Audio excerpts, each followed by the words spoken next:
Assalamualaikum warahmatullahi wabarakatuh. Perkenalkan, nama saya Anissa Nifa Rahma dari kelas PM23I dengan 3 digit NIM belakang 108. Pada kesempatan kali ini saya akan membahas terkait materi mata kuliah geometri analitik, yaitu di bab hiperbola. Jadi pada video sebelumnya kita telah membahas terkait bab elips. Nah, untuk video kali ini kita akan membahas mengenai hiperbola. Jadi sebelum masuk ke materi yang lebih lanjut tentang hiperbola, kita di sini akan membahas terlebih dahulu definisi dari hiperbola. Jadi definisi dari hiperbola itu adalah tempat kedudukan titik-titik yang perbandingan jaraknya terhadap titik fokus dan garis direktrix itu tetap sama dengan E atau eksentrisitas, yaitu lebih besar dari 1. Jadi bisa dituliskan E lebih besar dari 1. Kemudian di sini juga sudah saya gambarkan sebuah hiperbola. Kemudian di sini juga kita tuliskan terkait istilah-istilah yang ada pada hiperbola. Jadi sama seperti pada parabola dan elips, hiperbola ini juga memiliki titik F1 dan F2 yang kita sebut sebagai titik fokus. Kemudian juga terdapat garis D1 dan garis D2 yang merupakan garis direktrix. Kemudian di sini juga terdapat titik puncak, namun titik puncaknya itu hanya berupa V1 dan V2.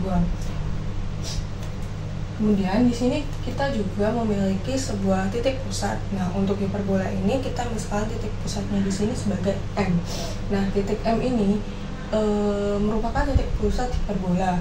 Kemudian di sini kita juga bisa menuliskan terkait jarak dari titik pusat ini ke titik fokus. Nah, itu kita sama dengankan atau kita tuliskan sebagai C. Jadi MF1 itu sama dengan MF2. Nah, itu simbolnya adalah C atau bernilai sama dengan C. Kemudian di sini juga bisa kita tuliskan jarak titik pusat ke titik puncak, yaitu MV1 sama dengan MV2. Nah, itu kita tuliskan sebagai A. Kemudian di garis direktrix, di garis yang melalui titik pusatnya itu kita juga tuliskan B2 dan B1. Nah, jarak dari titik pusat ke B1 dan jarak titik pusat ke B2 itu sama. Nah, ini kita tuliskan sebagai B. Oke, jadi untuk istilah yang selanjutnya itu kita mempunyai sumbu simetri, yaitu garis yang melalui fokus dan puncak. Itu dinamakan sumbu simetri itu tadi. Kemudian di sini terdapat beberapa macamnya. Yang pertama, sumbu simetri yang memuat fokus dan puncak itu disebut sebagai sumbu utama atau nyata atau transversal. Nah, ini bisa dilihat itu yang di sini, yang arahnya horizontal atau mendatar. Kemudian di sini juga terdapat ukuran dari sumbu utama. Nah, itu dari V1 ke V2. Nah, ini tadi kan antara MV1 ke MV2 itu kan nilainya sama, yaitu A. Nah, semisal kita mau mengambil ukuran buat V1, V2, itu berarti kita tinggal menjumlahkan saja. Ini kan berarti terdapat 2A ya. Berarti kita bisa menyimpulkan jika V1, V2 itu jaraknya bernilai 2A. Kemudian di sini juga terdapat sumbu simetri yang memuat fokus dan tegak lurus sumbu utama. Itu kita sebut sebagai sumbu sekawan atau imajiner atau konjugasi atau sumbu pendek. Jadi ini adalah sumbu yang kedua yang kita maksud ini. Nah, di sini tadi kan juga terdapat titik B1 dan B2. Kemudian di sini kita bisa mengambil ukuran sumbu pendek dari B1 B2 ini. Tadi sebelumnya juga sudah kita sebutkan jika nilai dari MB1 itu sama dengan MB2, yaitu B. Berarti kita bisa menyimpulkan jika nilai dari B1 B2 itu adalah 2B. Kemudian sama seperti pada istilah-istilah yang ada di elips, itu di hiperbola kita juga memiliki yang namanya latus rectum. Jadi latus rectum ini merupakan ruas garis yang melalui titik fokus dan tegak lurus sumbu utama yang memotong hiperbola.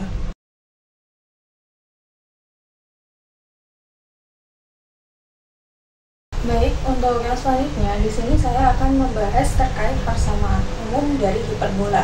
Nah, untuk persamaan umum yang dibahas di sini adalah persamaan yang berada pada pusat alfa, beta. Jadi di sini diketahui jika P aksen itu merupakan proyeksi dari P pada D1. Jadi titik P-nya adalah suatu titik yang berada pada hiperbolanya ini. Kemudian P aksen ini kita dapatkan jika berada pada koordinat alfa plus A per E, YP. Jadi ini itu konsepnya sama seperti yang ada di elips untuk mencarinya. Jadi nanti didapatkan itu dari persamaan directrix. Nah, yang selanjutnya di sini kita akan menuliskan hal-hal yang sudah ada pada istilah-istilah hiperbola sebelumnya. Nah, itu seperti MF1 itu sama dengan C dan MV1 itu sama dengan A. Nah, ini tadi kan di istilah sudah disebutkan ya. Jika MF1 atau jarak dari pusat ke titik fokus pertama, titik fokus 1 itu disimbolkan sebagai C. Kemudian untuk titik pusat ke V1 atau MV1 itu kita simbolkan sebagai A. Nah, di sini bisa dilihat apabila nilai A itu kurang dari C dari grafik. Jadi ini jaraknya kan lebih jauh dari F1. Jaraknya dari titik pusat itu lebih jauh ke F1 daripada ke V1. Maka kita bisa simpulkan jika nilai A itu kurang dari C. Nah, selanjutnya di sini kita bisa menuliskan jika V1 itu berada pada hiperbola, maka V1F1 per V1D itu sama dengan E.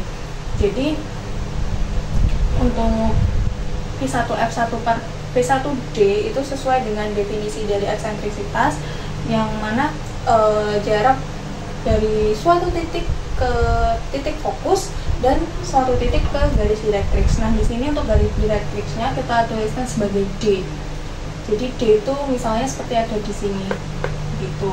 Jadi di sini kita bisa dapatkan jika C min A per A min MD itu sama dengan E. Kemudian kita kalikan silang sehingga didapatkan C min A itu sama dengan E dalam kurung A min MD. Nah, ini kalau dikalikan silang itu kan berarti menjadi C min A sama dengan E A min EMD. Nah, ini itu menjadi persamaan yang pertama. Kemudian untuk V2 yaitu pada hiperbola itu kita bisa tuliskan jika V2F1 per V2D itu sama dengan E. Jadi sama seperti yang di V1 itu tadi, disesuaikan dengan definisi dari eksentrisitas. Nah, untuk yang V2F1 itu sama dengan A plus C. Kemudian untuk V2D itu per A plus MD sama dengan E. Kemudian kita kalikan silang, kita dapatkan A plus C itu sama dengan E dalam kurung A plus MD. Nah, ini kalau dikalikan silang kan menjadi A plus C sama dengan EA plus EMD. Nah, ini menjadi persamaan yang kedua. Jadi persamaan yang pertama dan persamaan yang kedua itu kita bisa memperoleh jika C itu sama dengan EA. Itu dari mana? Yaitu dari persamaan yang pertama ditambah dengan persamaan yang kedua. Jadi kan ini min A ditambah A itu kan habis, sehingga kita cuma mendapatkan C-nya saja, itu yaitu 2C. Kemudian untuk min EMD plus EMD itu juga habis, sehingga kita hanya mendapatkan 2EA. Nah, karena 2 ini bisa kita coret, kita sederhanakan, itu menjadi C sama dengan EA. Nah, selanjutnya itu dari ini kita bisa mendapatkan jika jarak MD itu sama dengan A per E. Lalu untuk titik F1 atau titik fokus 1 itu kan diketahui apabila berada di koordinat alfa plus C, beta. Nah, karena tadi kita sudah menemukan jika C itu sama dengan EA, maka kita juga bisa menuliskan jika F1 itu berada pada koordinat alfa plus AE, beta. Nah, selanjutnya di sini berarti kita bisa menuliskan jika directrix D1 itu memiliki persamaan X sama dengan alfa plus A per E. Jadi sebelumnya kita sudah mendapatkan jika persamaan garis directrix itu adalah X sama dengan alfa plus A per E. Jadi tadi garis directrixnya itu kita memakai garis directrix yang D1 itu. Nah, yang selanjutnya kita akan mencari hubungan dari A, B, C, dan E. Nah, untuk mencari hubungan A, B, C, dan E itu kita bisa menggunakan 3 titik yang berada pada gambar. Jadi di gambar ini tuh ada titik M, titik P1 dan titik T1. Jadi titik M tadi kan titik pusat dari hiperbola. Kemudian di sini untuk titik V1 itu merupakan titik puncak dari hiperbolanya. Nah, dari ketiga titik tersebut apabila kita gabungkan itu bisa membuat sebuah segitiga siku-siku, di mana siku-sikunya itu berada di P1. Nah, apabila segitiga itu adalah siku-siku, maka kita bisa memberlakukan teorema Pythagoras, di mana kita bisa menuliskan jika T1 V1 kuadrat plus MV1 kuadrat itu sama dengan MT1 kuadrat. Nah, sesuai definisi yang sudah kita pelajari sebelumnya, maksud saya istilah yang sudah dipelajari sebelumnya, untuk T1 V1 itu kita bisa tuliskan sebagai B. Jadi, karena ini ada kuadratnya, maka itu sebagai B kuadrat. Jadi tadi untuk yang B itu kan sebenarnya jarak dari M ke B2 ini. Nah, karena ini untuk T1 V1 ini jaraknya sama seperti MP2 itu, maka kita juga bisa menuliskan sebagai B. Makanya di sini menjadi B kuadrat plus MP1 kuadrat. Nah, MP1 itu kita bisa tuliskan sebagai A. Sehingga di sini karena ada kuadratnya berarti sebagai A kuadrat. Sama dengan MT1 itu kita bisa tuliskan sebagai C kuadrat. Lalu ini kita pindah luaskan sehingga menjadi B kuadrat sama dengan C kuadrat min A kuadrat. Nah, untuk yang C ini kan tadi sebelumnya juga sudah kita dapatkan, jika C itu sama dengan EA, maka kita bisa substitusikan EA ke dalam C ini, sehingga menjadi dalam kurung EA tutup kurung kuadrat. Sehingga apabila kita operasikan, kita mendapatkan B kuadrat itu sama dengan E kuadrat A kuadrat min A kuadrat. Nah, di sini itu kan ada A kuadratnya semua, sehingga kita bisa faktorkan menjadi B kuadrat sama dengan A kuadrat dalam kurung E kuadrat min 1. Nah, dari sini kita bisa mencari persamaan dari hiperbolanya. Nah, misalkan terdapat titik P dengan koordinat XP, YP pada hiperbola yang berpusat di M dalam kurung alfa, beta, dan PP aksen itu merupakan jarak dari P ke direktrix D1 sehingga P aksen dalam kurung alfa plus A per E, YP tutup kurung. Jadi P aksen ini memiliki koordinat alfa plus A per E, YP seperti yang sudah saya sebutkan sebelumnya. Nah, jadi kita bisa tuliskan sesuai dengan definisi dari eksentrisitas, yaitu PF1 per PP aksen itu sama dengan E. Nah, kemudian kita kalikan silang sehingga kita dapatkan PF1 sama dengan E dikali PP aksen. Nah, ini kan nanti kita akan menggunakan rumus jarak antara dua titik. Nah, karena jarak antara dua titik itu rumusnya akar, di kedua ruas itu untuk menghilangkan akarnya kita bisa mengkuadratkan kedua ruas. Jadi di sini niatnya kita itu nanti mau menghilangkan akarnya sehingga itu dikuadratkan, sehingga menjadi dalam kurung PF1 tutup kurung kuadrat sama dengan dalam kurung E dikali PP aksen tutup kurung kuadrat.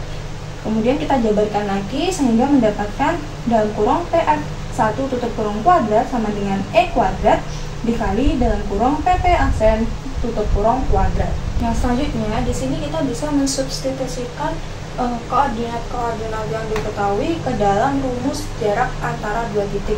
Jadi tadi kan itu sudah dikuadratkan, berarti akarnya kan hilang, sehingga kita hanya memasukkan ke rumus operasinya saja. Untuk akarnya itu sudah hilang, sehingga di sini kita bisa dapatkan dalam kurung alfa plus C min XP tutup kurung kuadrat ditambah dalam kurung beta min YP kuadrat sama dengan E kuadrat dalam kurung alfa plus A per E min XP tutup kurung kuadrat.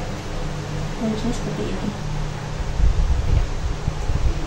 Nah, di sini kemudian kita operasikan sehingga kita dapatkan alfa kuadrat plus 2 alfa C min 2 alfa XP min 2 CXP plus XP kuadrat plus C kuadrat plus beta kuadrat min 2 BYP plus YP kuadrat itu sama dengan E kuadrat dalam kurung X dalam kurung alfa kuadrat plus 2 alfa A per E min 2 alfa XP min 2 A per E XP plus XP kuadrat plus A kuadrat per E kuadrat tutup kurung.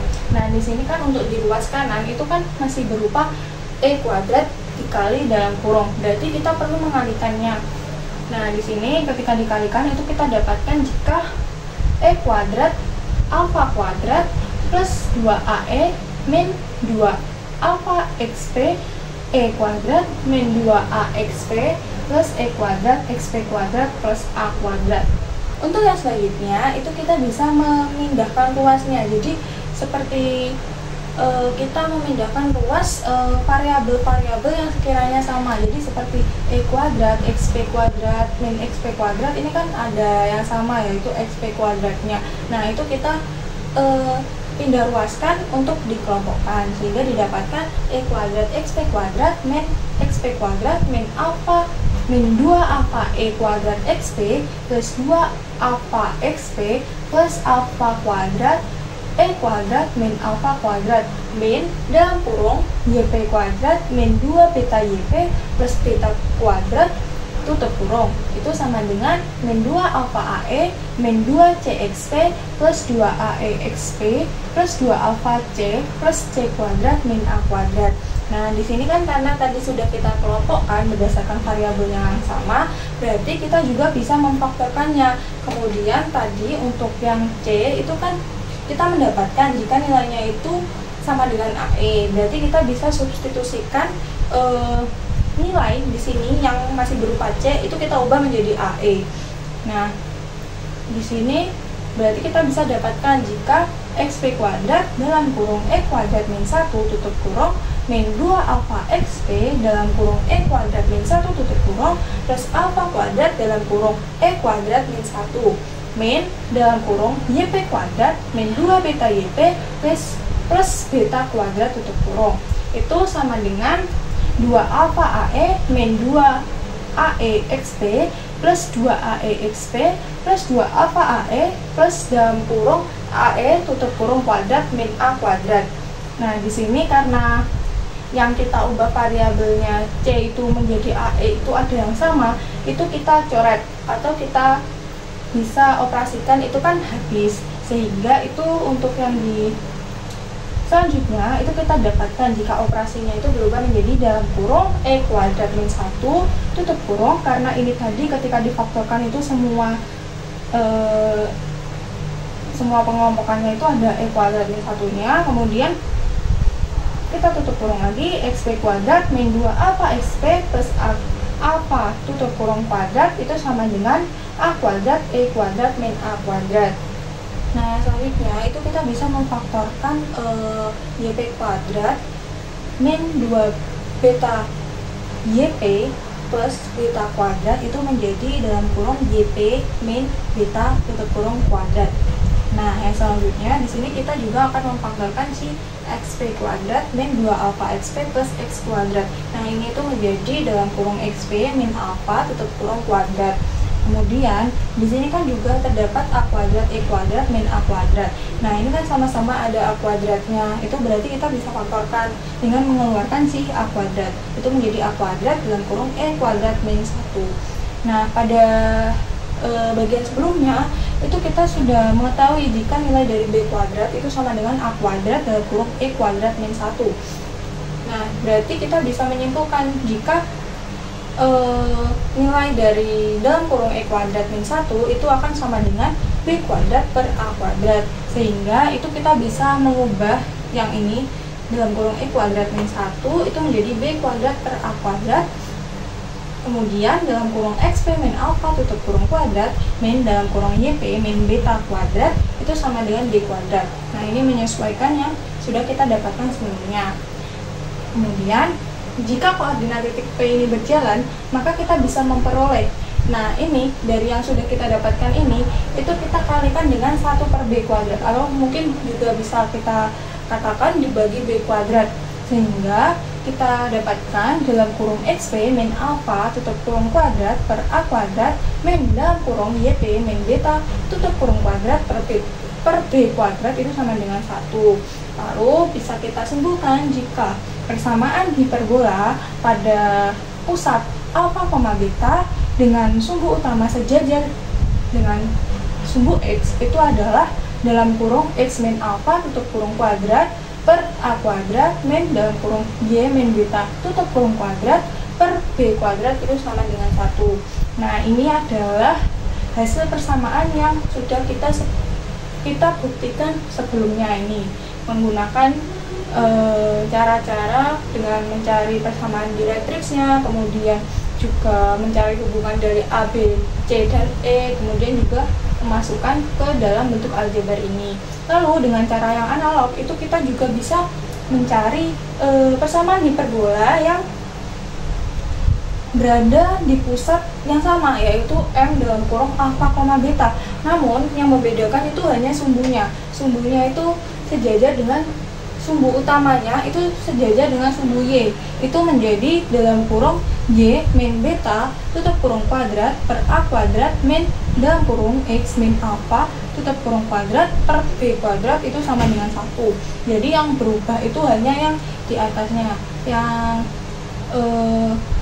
di pembilangnya begitu. Lalu untuk cara yang analog juga dari pembuktian yang sudah kita lakukan sebelumnya, itu kita juga bisa mendapatkan persamaan umum hiperbola yang berpusat di M 0,0. Jadi berada di pusat salibnya itu. Nah, di sini untuk yang pertama itu kita bisa mendapatkan persamaan berupa X kuadrat per A kuadrat min Y kuadrat per B kuadrat sama dengan 1. Nah, dari persamaan ini nanti itu akan membentuk hiperbola yang horizontal. Lalu untuk hiperbola yang vertikal itu persamaannya adalah Y kuadrat per A kuadrat min X kuadrat per B kuadrat sama dengan 1. Jadi sama seperti yang sudah saya sebutkan sebelumnya, di pusat alfa, beta itu yang berubah hanya di bagian pembilangnya saja. Jadi semisal yang di X itu awalnya per A itu menjadi Y per A, kemudian yang semula Y per B itu menjadi X per B, seperti itu. Nah, kedua hiperbola ini, kedua gabungan hiperbola yang di horizontal dan di vertikal itu kita sebut sebagai dua hiperbola yang sekawan. Kemudian di sini ada persamaan garis singgung dari hiperbola. Nah, yang pertama yang akan kita bahas yaitu persamaan garis singgung hiperbola yang berada pada gradien tertentu. Jadi, misalkan di sini terdapat satu persamaan garis yang bergradien M, yaitu Y sama dengan mx plus P. Nah, kemudian di sini kita juga memiliki persamaan hiperbola berupa X kuadrat per A kuadrat min Y kuadrat per B kuadrat sama dengan 1. Nah, ini kan berarti persamaan hiperbola yang berada pada pusat 0,0. Nah, lalu selanjutnya di sini kita bisa mencari absis titik potong garis dan juga hiperbola. Berarti di sini kita bisa memasukkan atau mensubstitusikan nilai Y sama dengan mx plus P ini ke dalam persamaan hiperbolanya, yaitu yang di Y kuadrat ini tadi. Sehingga kita bisa mendapatkan jika X kuadrat per A kuadrat min dalam kurung mx plus P tutup kurung kuadrat per B kuadrat sama dengan 1. Nah, ini kita akan menghilangkan bagian pernya atau bagian penyebutnya. Jadi kita ingin mengubahnya ke persamaan biasa, bukan yang berupa rasional. Jadi di sini kita kalikan dengan A kuadrat B kuadrat, sehingga kita bisa mendapatkan jika B kuadrat X kuadrat min A kuadrat dalam kurung mx plus P tutup kurung kuadrat itu sama dengan A kuadrat B kuadrat. Lalu di sini kita operasikan. Di sini kita dapatkan B kuadrat X kuadrat min A kuadrat dalam kurung M kuadrat X kuadrat plus 2MPX plus P kuadrat tutup kurung sama dengan A kuadrat B kuadrat. Nah, di sini kan kita belum mengoperasikan yang A kuadrat ini ya. Berarti kita bisa mengoperasikannya sehingga kita dapatkan min A kuadrat M kuadrat X kuadrat min 2A kuadrat MPX dan A kuadrat P kuadrat sama dengan A kuadrat B kuadrat. Nah, di sini yang selanjutnya itu kita bisa memfaktorkan, karena di sini kan terdapat beberapa faktor yang sama.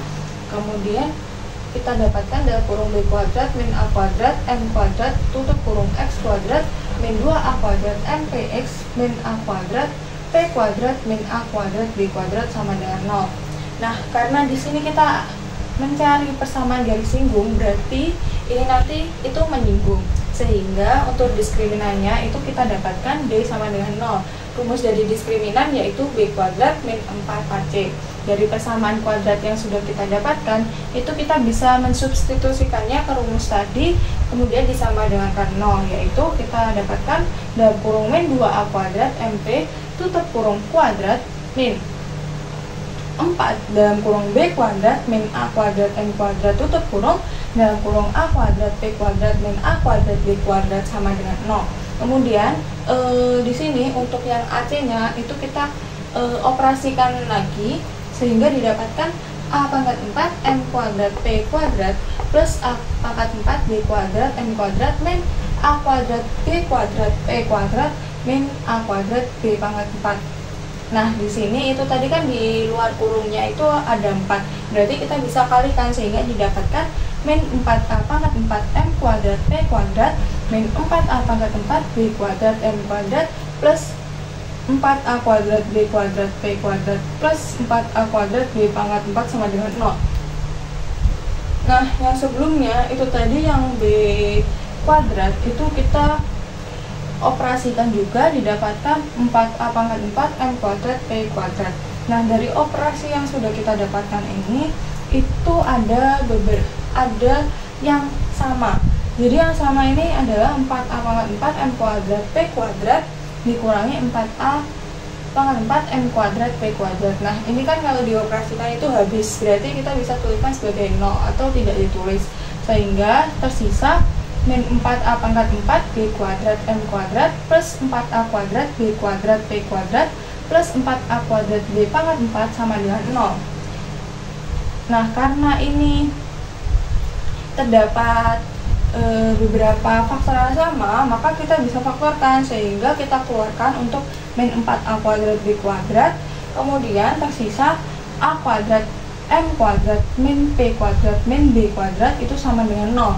Jadi kemudian kita ingin menghilangkan si faktor ini, berarti kita kalikan atau kita bagi dengan 1 per min 4A kuadrat B kuadrat, sehingga didapatkan A kuadrat M kuadrat min P kuadrat min B kuadrat sama dengan 0. Kemudian untuk yang min P kuadrat ini kita pindah ruas ke kanan, sehingga kita dapatkan hanya A kuadrat M kuadrat min B kuadrat sama dengan P kuadrat. Nah, di sini karena ini kan bisa ya kita balik, jadi kayak dikomutatifkan begitu, sehingga kita dapatkan P kuadrat sama dengan A kuadrat M kuadrat min B kuadrat. Lalu kita akarkan, kita dapatkan jika P itu sama dengan plus minus akar A kuadrat M kuadrat min B kuadrat.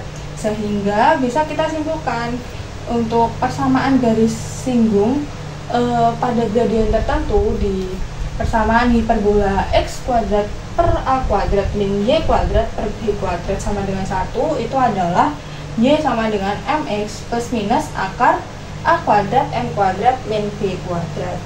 Nah, dengan cara yang analog itu kita juga bisa memperoleh persamaan garis singgung hiperbola pada gradien tertentu untuk persamaan hiperbola Y kuadrat per A kuadrat min X kuadrat per B kuadrat sama dengan 1, yaitu berupa Y sama dengan MX plus minus akar A kuadrat min B kuadrat M kuadrat.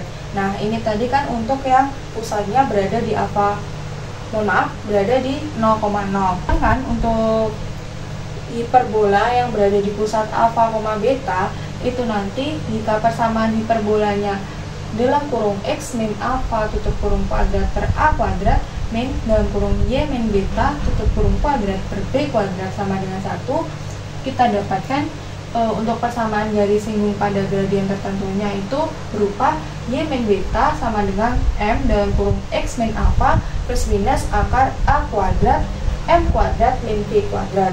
Lalu untuk persamaan hiperbola yang dalam kurung Y min beta tutup kurung kuadrat per A kuadrat min dalam kurung X min alfa tutup kurung kuadrat per B kuadrat sama dengan 1 itu berupa Y min beta sama dengan M dalam kurung X min alfa plus minus akar A kuadrat min B kuadrat M kuadrat.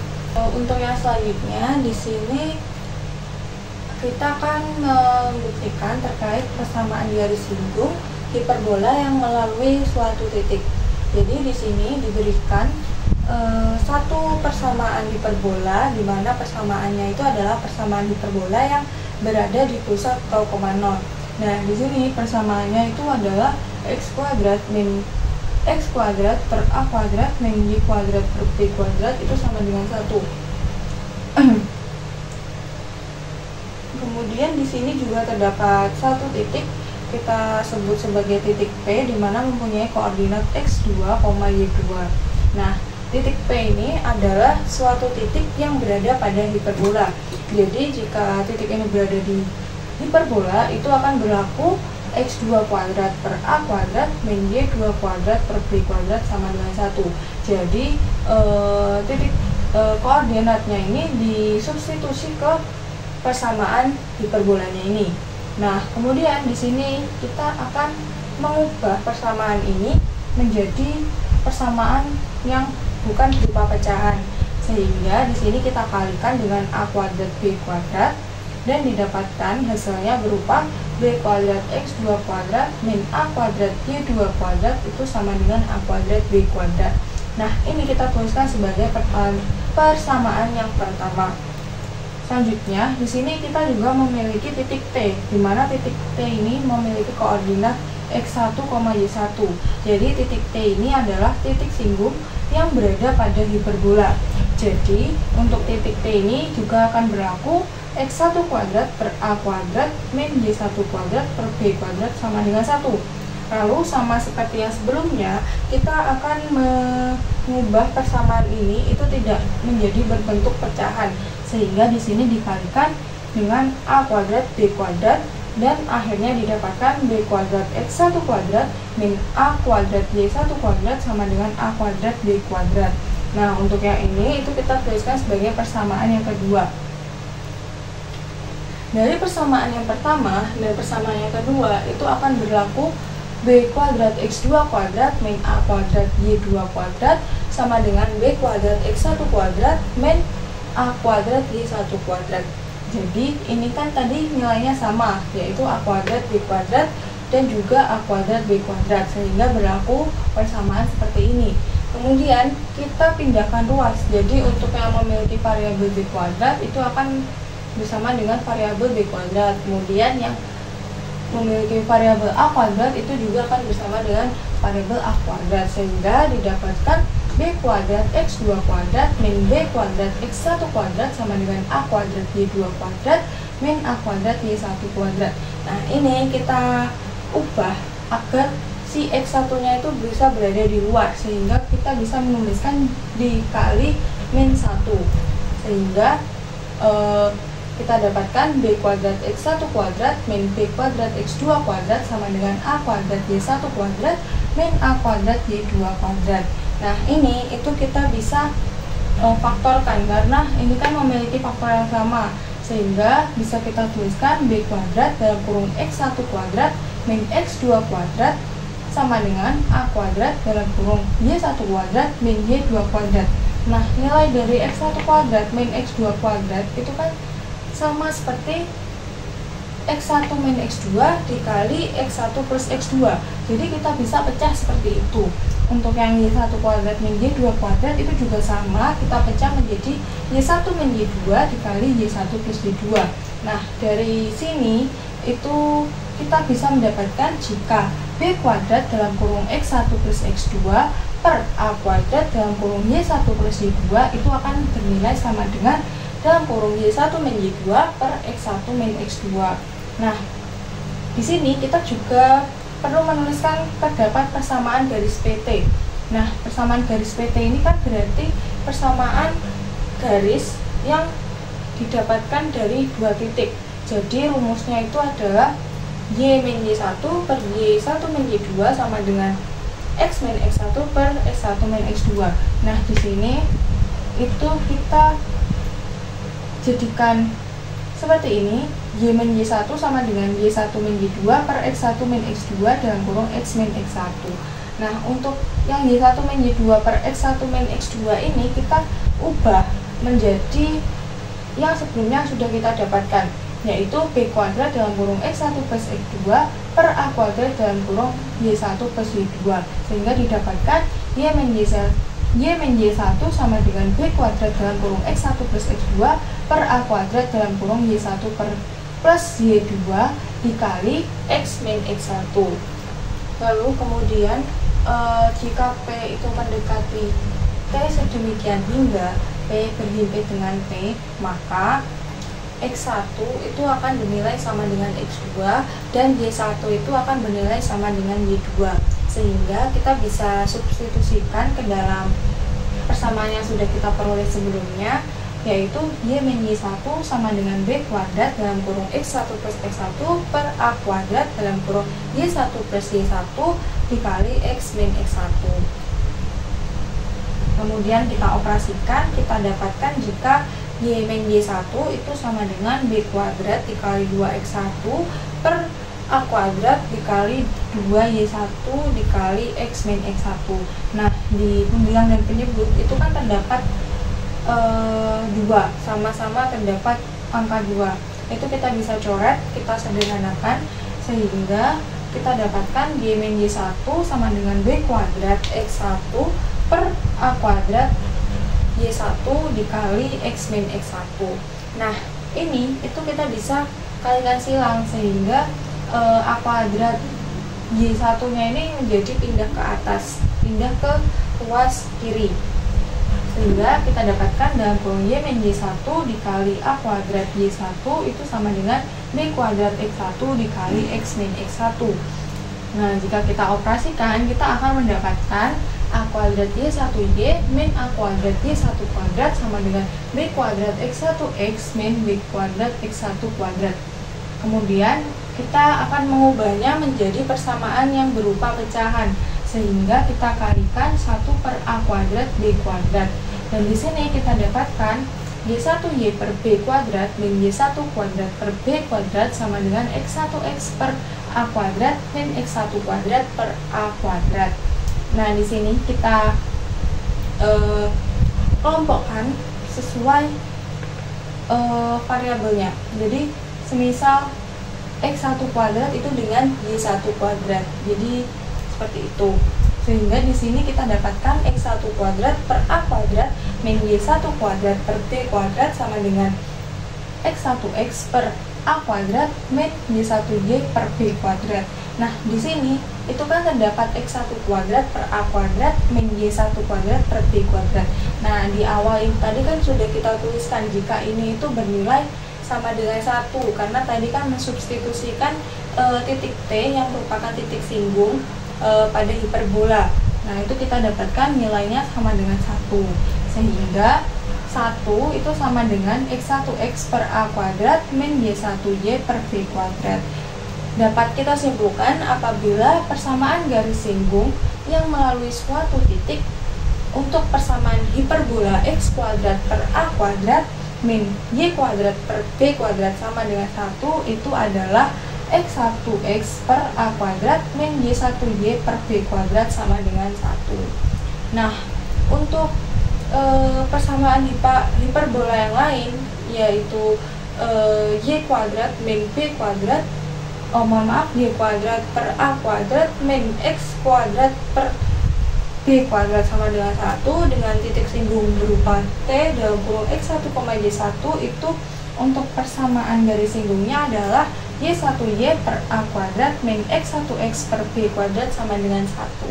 Kemudian melalui pembuktian yang analog juga, itu kita bisa mendapatkan persamaan garis singgung melalui suatu titik yang berada di pusat alfa, beta. Jadi, jika persamaan hiperbolanya itu dalam kurung alfa min, maksud saya dalam kurung X min alfa tutup kurung kuadrat per A kuadrat min dalam kurung Y min beta tutup kurung kuadrat per B kuadrat sama dengan 1 di titik T dalam kurung X1, Y1 itu akan memiliki rumus dalam kurung X min alfa tutup kurung dalam kurung X1 min alfa tutup kurung per A kuadrat min Y dalam kurung Y min beta tutup kurung dalam kurung Y1 min beta tutup kurung per B kuadrat itu sama dengan 1. Lalu selanjutnya, jika persamaan hiperbolanya itu adalah dalam kurung Y min B tutup kurung kuadrat per A kuadrat min dalam kurung X min alfa tutup kurung kuadrat per B kuadrat sama dengan 1 di titik T yang memiliki koordinat X1, Y1 itu akan memiliki rumus dalam kurung Y min beta tutup kurung dalam kurung Y1 min beta tutup kurung per A kuadrat min dalam kurung X min alfa tutup kurung dalam kurung X1 min alfa tutup kurung per B kuadrat sama dengan 1.